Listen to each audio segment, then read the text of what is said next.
What's going on? This is Man of Faith. In today's episode, we're going to talk about what we're going to watch, and I'm going to narrate a little bit about the time we're in and how we're dealing with the crisis at hand.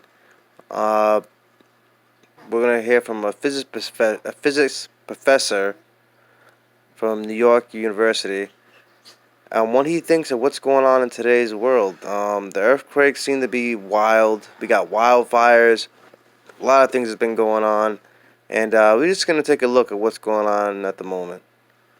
CBS News science and futures contributor Michio Kaku is a physics professor at the City University of New York and joins us at the table. We know it's not good if you're sitting at the table, Michio Kaku, but we are glad you're here. So we started getting calls here yesterday. Call Los Angeles, a big earthquake there, 6.4. So put it in perspective for us. How bad, how big is that?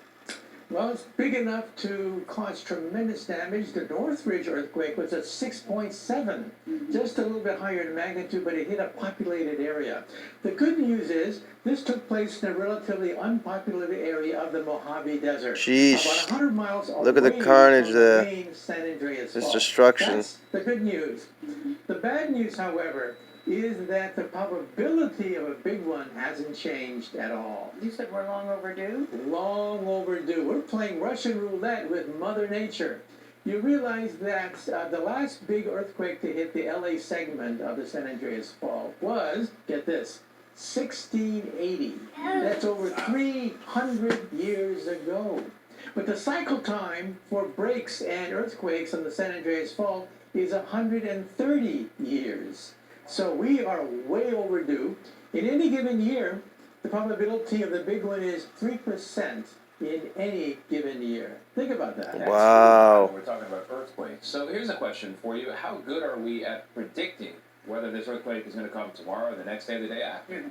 Look, I'll be blunt. It's voodoo, black magic, trying to predict when an earthquake's going to take place. The Japanese are the world's leader in this area, and they can only predict an earthquake perhaps maybe a few seconds to a minute before it actually hits.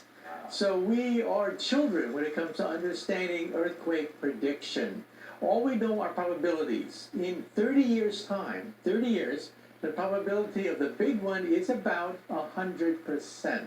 Ooh. So we will see the big one. It's inevitable. It's going to happen. It's the law of physics. We keep hearing aftershocks, aftershocks, aftershocks. How worried should people be there? Well, we've had over 100 aftershocks so far, and they're going to continue for weeks on end. But the big aftershocks are largely taking place now. Perhaps an aftershock of 5.0.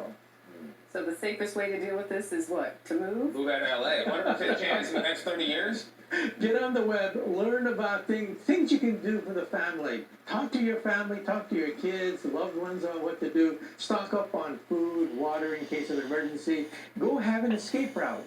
Talk to your kids about an escape route. Get hooked up to the internet or radio or whatever. Be prepared, basically, because it will happen. All right. Professor Kaku, thank you so much for that information.